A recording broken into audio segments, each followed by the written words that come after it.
تخيل حلمك إنك تبقى ملك القراصنة، بس أنت أصلا ما بتعرفش تعوم وجسمك كله مطاط. دي بداية رحلة لوفي، أغبى وأشجع قرصان ممكن تقابله في حياتك.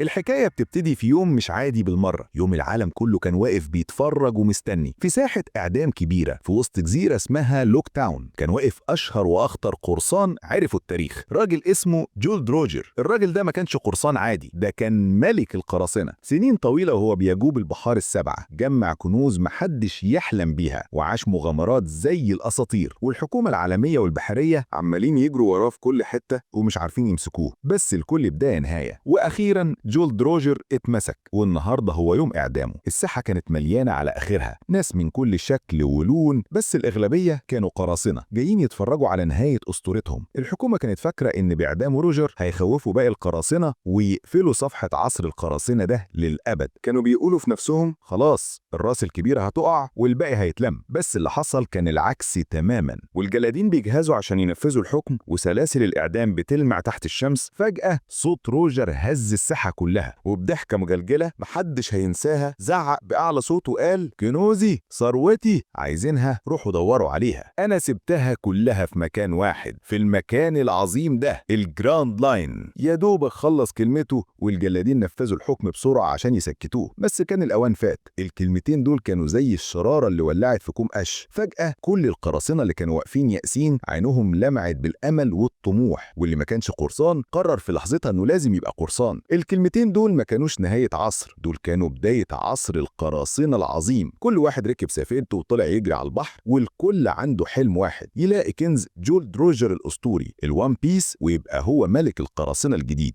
الدنيا اتقلبت حرفيا. تعدي السنين على الحدث ده ونيجي نشوف بطل قصتنا، شاب صغير اسمه مونكي دي لوفي. لوفي كان في عرض البحر راكب مركب، لا ده كان اقرب لقارب صيد صغير ومخروم. راس ماله كله في الدنيا هو القارب المتهالك ده وقبعه قش غالي على قلبه. الميه بتدخل القارب من كل حته، وهو قاعد بجردل يطلع الميه ويرميها تاني في البحر. منظر يضحك ويبكي في نفس الوقت. صاحبنا طالع البحر بحلم كبير، يجمع طقم قراصنه جامد ويوصل للجراند لاين ويلاقي الوان بيس ويبقى هو ملك القراصنة. فضل لوفي على الحال ده شوية لحد ما شاف ان الموضوع بايخ ومفيش منه فايدة، القارب كده كده هيغرق. فبكل بساطة شاف برميل خشب فاضي، نط جواه وقفل على نفسه وساب القارب يغرق في سلام. وبدل ما يقلق ولا يخاف راح ضاربها نومة عميقة جوه البرميل وسايب الأمواج توديه مطرح ما توديه. أصل بطلنا ده دماغه مش زي بقية الناس خالص. وفي نفس الوقت اللي لوفي نايم فيه جوه البرميل كان في معركة شغالة في البحر مش بعيد عنه. سفينة ضخمة لونها بينك عليها علم قرصانة شكلها مرعب كانت بتدمر سفينة سياحية بكل سهولة. صوت المدافع كان زي الرعد، بوم طاخ. السفينة البينك بقيادة قرصانة ضخمة وشرسة اسمها الفيدا سيطرت على الموقف بسرعة وخدت كل اللي على السفينة السياحية أسرى. وهم بقى القراصنة بتوع الفيدا بيلموا الغنايم بالصدفة رفعوا البرميل اللي نايم جواه لوفي على سفينتهم. تفتكر صحي من صوت المدافع؟ أبدا،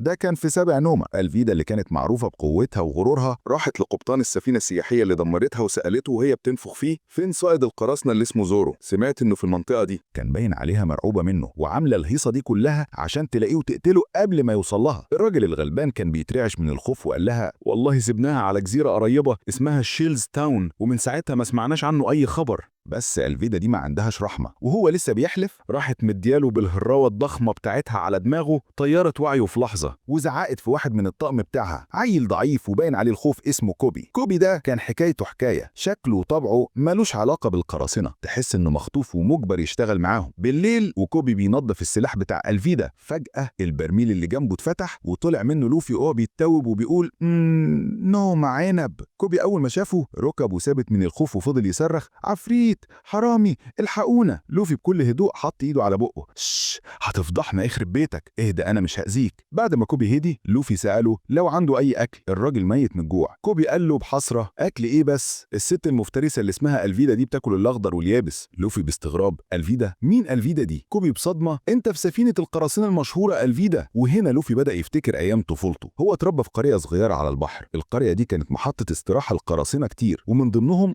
طقم قرصان اسطوري اسمه اسمه تشانكس. لوفي كان بيعتبر تشانكس ده مثله الأعلى وكان بيحبه جدا. كل ما تشانكس وطقمه يجوا القرية لوفي يفضل لازق لهم، يساعدهم ينزلوا الغنايم ويهزر مع الطقم بتاعه اللي كانوا بيحبوه وبيعاملوه كأنه واحد منهم. حلم لوفي من هو صغير إنه يطلع معاهم البحر، لدرجة إنه في مرة جرح عينه اللي تحت الشمال بموس عشان يثبت لتشانكس إنه شجاع ويقدر يبقى قرصان. بس تشانكس كان دايما بيرفض وكل مرة يطلع له بحجة شكل. نرجع تاني للحاضر. كوبي سأل لوفي طيب وانت ليه عايز تبقى قرصان؟ لوفي عينيه لمعت وهو بيرد مفيش أحلى من إن يكون عندك طقم بتثق فيه زي عيلتك وتحس بالحرية مع كل مغامرة بتعملوها. كوبي بحزن حرية؟ أنا عمري ما شميت ريحة الحرية مع ألفيدا دي، أنا وكل اللي هنا بنخاف منها. بس لوفي بدأ يشجعه لو مش مرتاح اهرب. بس كوبي كان جبان قوي. ما اقدرش، هتقتلني. لوفي قال له خلاص طالما مش قادر تهرب ساعدني انا اهرب من هنا. كوبي رغم خوفه كان قلبه طيب، وافق يساعد لوفي وقال له هيسرق له قارب نجاه. اتسلسلوا هما الاتنين لسطح السفينة وكان كل الطقم نايم وبيشخر. لوفي خد مقداف وبدأ يتسحب ناحية قارب النجاه، وهو ماشي بص لكوبي عشان يودعه، راح خابط في جرس كبير. ترينج، صوت الجرس صح السفينة كلها في ثانية. ألفيدا خرجت وعينيها بتطق شرار، وكوبي كان فاضل له ثانية ويعملها على نفسه. ألفيدا ما بتسألش ولا بتفهم، هي بتضرب الأول وبعدين ممكن تفكر. راحت رافعة الهراوة الضخمة بتاعتها وضربت بيها لوفي. لولا إن كوبي زق راس لوفي في آخر لحظة كانت دماغه اتفرتكت. الضربة جت في كوبي بداله،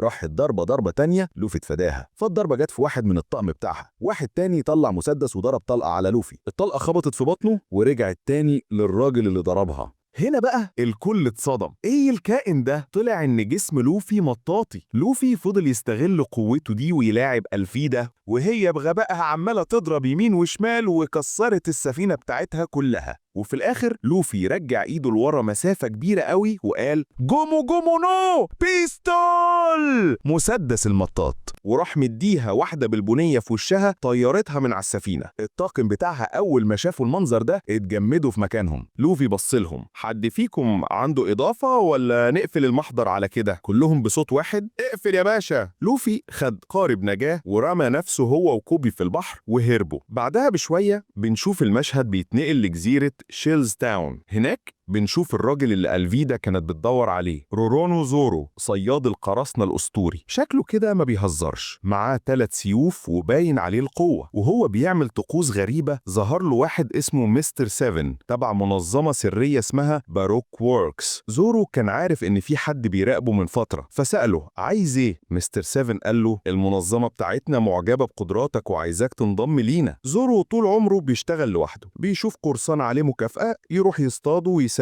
للبحرية وياخد الفلوس. عجباه حياته كده ومش ناوي يغيرها. لما رفض مستر 7 قال له طالما مش هتنضم يبقى لازم تموت. مستر 7 طلع سيفين وبدأ يهجم على زورو، وزورو كان بيتفادى ضرباته بكل سهولة وهدوء. سابه لحد ما تعب خالص، وبعدين طلع زورو سيفين وفي حركة واحدة سريعة كان مستر 7 متقطع حتت. في الوقت ده كان لوفي وكوبي لسه في القارب في البحر. كوبي سأل لوفي عن سر قوته المطاطية، وهنا بنرجع فلاش باك تاني. في مرة من المرات اللي شانكس كان فيها في قرية لوفي كان جايب معاه كنوز كتير، من ضمنها صندوق صغير غريب. سابوا كل حاجة في مكانه ودخلوا البار يحتفلوا. لوفي بطبيعته الفضولية فضل ينط من هنا لهنا لحد ما فتح الصندوق ده، لقى جواه فاكهة شكلها غريب ومقزز. من الجوع والفضول راح واكلها كلها. الفاكهة دي كانت فاكهة شيطان، وتحديدا فاكهة جومو جومو نومي، فاكهة المطاط. أي حد بياكل فاكهة شيطان بياخد قوة خارقة للطبيعة زي لوفي اللي بقى مطاط، وفي اللي بيتحول لنار أو نور أو أي حاجة تانية. بس المقابل كان لعنة، اللي ياكلها بيفقد القدرة على العوم نهائيا، لو وقع في البحر بيغرق زي الحجر. لوفي ما كانش يعرف كل ده، وشانكس اكتشف الموضوع بعد ما كان الأوان فات. نرجع تاني للقارب.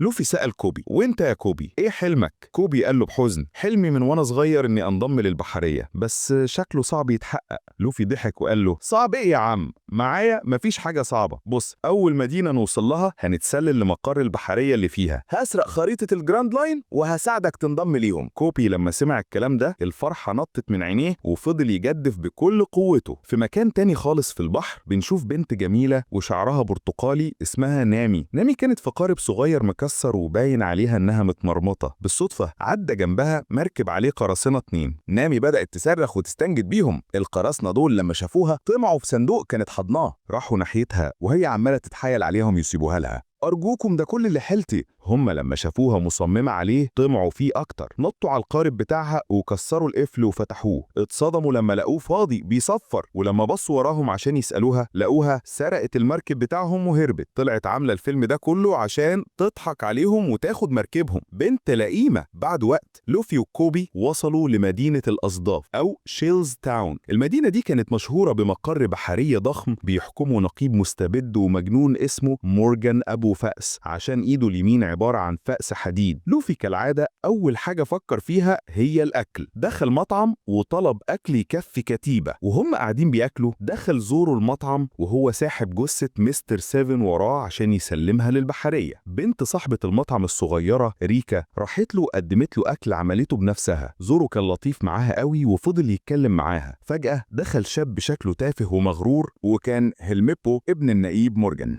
الولد ده بدأ يزعق في البنت الصغيرة ويضايقها، والبنت بدأت تعيط. زورو فضل صابر لحد ما قدرش يستحمل وبصله وقال له ابعد عن البنت. هيلميبو اتنرفز وطلع سيفه على زورو، ويا ريته ما طلعه. في لمح البصر زورو كان ضربه وموقعه على الأرض. جنود البحرية اللي كانوا في المطعم لما شافوا زورو ضرب ابن قائدهم هجموا عليه كلهم. بس زورو ده كان جيش لوحده، فضل يضرب فيهم يمين وشمال ولا واحد قدر يلمسه. لوفي كان بيتفرج من بعيد ومبهور بطريقة قتاله وعجبه جدا. بعد ما خلص على معظمهم هيلميبو اللي كان بيرتعش من الخوف قال له لو سبتني ابويا هيكافئك. زورو طمع في المكافأة، خصوصا انه جايب معاه قرصان ميت، فوافق ومشي معاه المقر البحرية. لما وصلوا مورجان اتأكد ان اللي معاه ده مستر 7، وبدل ما يدي زورو المكافأة خيره بين حاجتين عقابا لضربه لابنه، يا اما ينضم للبحرية تحت سلطته او يتربط في ساحة القاعدة لمدة شهر من غير اكل ولا شرب، ولو استحمل هياخد المكافأة ويمشي. زورو فكر فيها، لو قتلهم دلوقتي هيبقى مطلوب ومش هيعرف يصطاد قراصنة تاني، فوافق على العقاب واتربط في الساحة. بالليل لوفي وكوبي كانوا بيتكلموا عن زورو. كوبي لما شاف تصرفات جنود البحرية وابن قائدهم بدأ يشك في حلمه، أما لوفي فكان مقرر خلاص زورو ده لازم يبقى في الطاقم بتاعي. وقال لكوبي خطتهم بكرة هنتسلل القاعدة، أنا هجيب السيوف بتاعت زورو وحرره وإنت هتدور على الخريطة. تاني يوم الصبح وهيلميبو راح يستفز زورو وهو مربوط وقعد يلعب بالسيوف بتاعته قدامه، وقال له وهو بيضحك انت فاكر ابويا هيسيبك تخرج من هنا حي؟ الاتفاق ده كان كدبة. هنا زورو فهم انه اتغدر بيه وانه غالبا هيموت هنا. في نفس الوقت ده بنشوف نامي لابسه زي جندي بحريه قدرت تسرق اللبس واتسللت مع الجنود وهم داخلين القاعده عشان تسرق خريطه الجراند لاين. ومش بعيد عن زورو غطا بلاعة بيتشال وبيطلع منه لوفي. لوفي شاف زورو قدامه طار من الفرحة، انت الراجل الجامد بتاع امبارح، انا هبقى ملك القراصنة، انضم للطاقم بتاعي. زورو طبعا رفض وقال له انا صياد قراصنة ووعدت حد زمان اني هبقى اقوى سياف في العالم، فطريقنا مختلف تماما، غير كده انا ما بحبش حد يديني اوامر. لوفي بالرغم من رفضه بدأ يفك الحبال اللي مربوط بيها. زورو استغرب فقال له لوفي لو فضلت هنا هتموت، انت عندك حلم لازم تروح تحققه، وكمل فك ومشي. في الناحية التانية نامي وصلت لأوضة الخرايط، بس اكتشفت إن خريطة الجراند لاين موجودة في خزنة في مكتب النقيب مورجان نفسه. وهي بتحاول توصل للمكتب الجندي اللي سرقت منه لبسه شافها وفضحها، لكن نامي كانت مقاتلة شاطرة، طلعت عصاية طويلة وبدأت تضرب فيهم وخلصت عليهم بسرعة. وهي لسه بتلف لقت لوفي نط من السقف قدامها، هو كان سامع كل حاجة فقال لها إنه كمان بيدور على الخريطة وعرض عليها يتعاونوا، وهي وافقت. وهم في طريقهم لمكتب النقيب قابلوه هو شخصيا. نامي بتفكير سريع مسكت لوفي وعملت نفسها جندية ماسكة سجين وبتقول إنها واخداه الحبس. مورجان صدقها وهي في غفلة منه سرقت مفاتيح المكتب من وسطه وكملوا طريقهم. دخلوا المكتب وبدأوا يدوروا على الخزنة ولقوها تحت المكتب. فجأة سمعوا صوت مورجان وجنوده جايين وعرفوا إنهم ضحكوا عليه. مورجان أمر الجنود يكسروا الباب. لوفي من غير تفكير شال الخزنة الحديد التقيلة على كتفه ونط هو ونامي من الشباك. الخزنة وقعت على الأرض ولوفي وقع فوقها، وبما إنه مطاط فما ماتش ونامي وقعت فوق ظهره. أول ما نزلوا الساحة لقوا نفسهم متحصرين بكتيبة من الجنود. نامي طلعت عصايتها ولوفي استعد Fists of Fury، وبدأت المعركة. الاتنين كانوا بيقاتلوا بضراوة، لوفي بيضرب في ناحية ونامي بتضرب في ناحية، ووقعوا جنود كتير بس عددهم كان كبير قوي وبدأوا يتغلبوا عليهم. وفي اللحظة الحاسمة دي ظهر زورو كان قدر ياخد سيوفه، ولما شاف لوفي في ورطة ضميره ما سمحلوش يسيبه ويمشي. طلع سيوفه التلاتة، واحد في كل ايد والتالت في بقه، وبدأ يرقص بالسيوف وسط الجنود، ما كانش بيرحم. في ثواني كان مخلص على أغلب الجنود الباقيين. ولما مورجان بنفسه نزل عشان يقتلهم، لوفي وزورو وقفوا له هما الاتنين. مورجان كان قوي بس الاتنين عليه كانوا أقوى. في ضربة مشتركة زورو ثبت فاس مورجان في الأرض بسيفه، ولوفي استعد وقال جوم نو بازوكا، وراح مديله ضربة زوجية بصدره طيرته في آخر الساحة وفقد وعيه. بعد ما خلصوا على مورجان، زورو شال الخزنة على ظهره والتلاتة طلعوا يجروا على المينا بتاع نامي، وقبل ما يركبوا القارب بتاعها ظهر لهم هي الميبو ورفع عليهم مسدس وهددهم. بس فجأة كوبي من وراه راح مديله لكمة قوية في وشه وقعته على الأرض فاقد الوعي. لوفي ندها على كوبي يلا يا كوبي بسرعة، بس كوبي رد لا يا لوفي أنا هفضل هنا، قررت أحقق حلمي وأنضم للبحرية. لوفي ابتسم وفرح له جدا، ودعوا بعض ولوفي وزورو ونامي ركبوا القارب وانطلقوا في البحر. بعدها بنشوف نائب الأدميرال الأسطوري جارب بيوصل للقاعدة وبيكتشف فساد مورجان وبيقبض عليه، وبيقرر يضم كوبي وهلميبو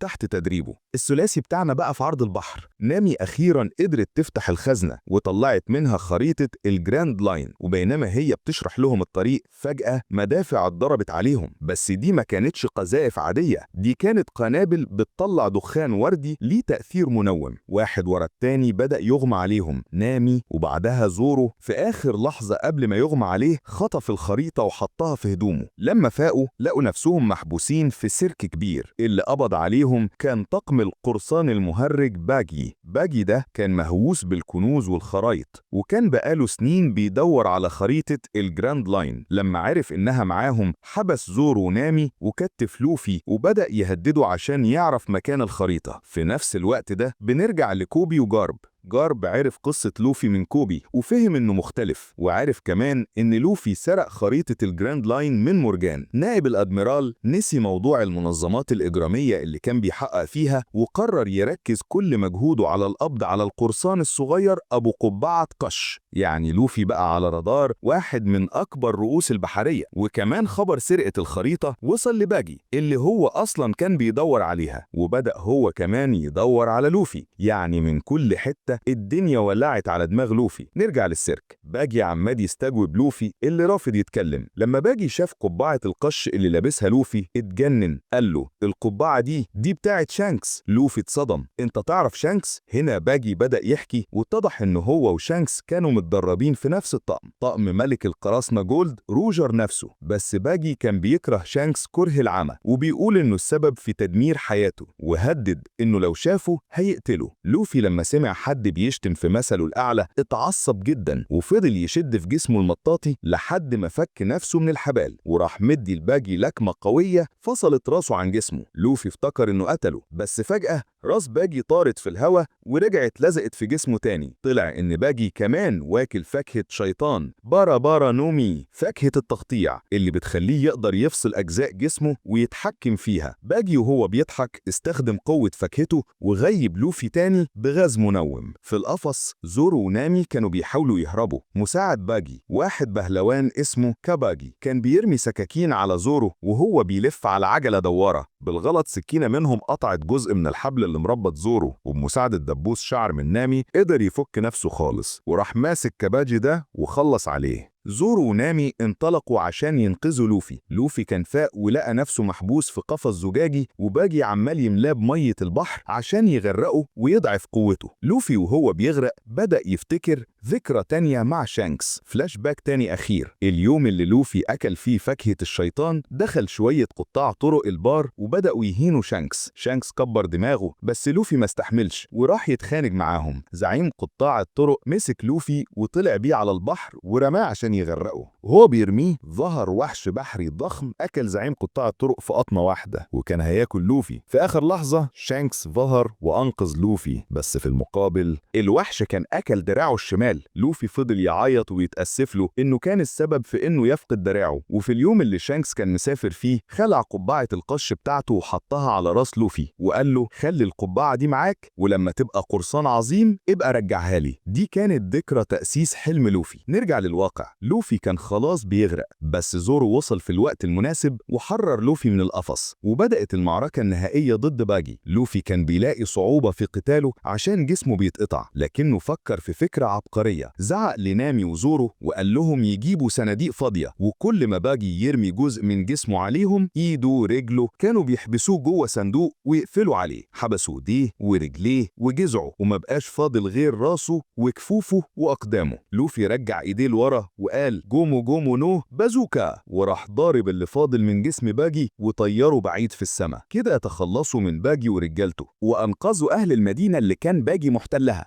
والخريطة رجعت لنامي وفكوا أسر كل الناس اللي كان باجي حابسهم. لوفي وهو في المركب افتكر تاني وعده لشانكس وبص على قبعة القش. زورو اللي كان في الأول رافض ينضم، بعد ما شاف كل ده عجبته المغامرة وقرر يكمل معاهم، وبكده الطقم اتكون من 3. لكن في آخر مشهد بنشوف نامي لوحدها على سطح المركب بتتصل بحد في التليفون وبتقول له الخريطة معايا، وبيبصوا لبعض في شك يا ترى نامي بتكلم مين وإيه اللي بتخطط له، وهل هي فعلا معاهم ولا ليها أهداف تانية؟ ده اللي هنعرفه في المغامرات الجاية.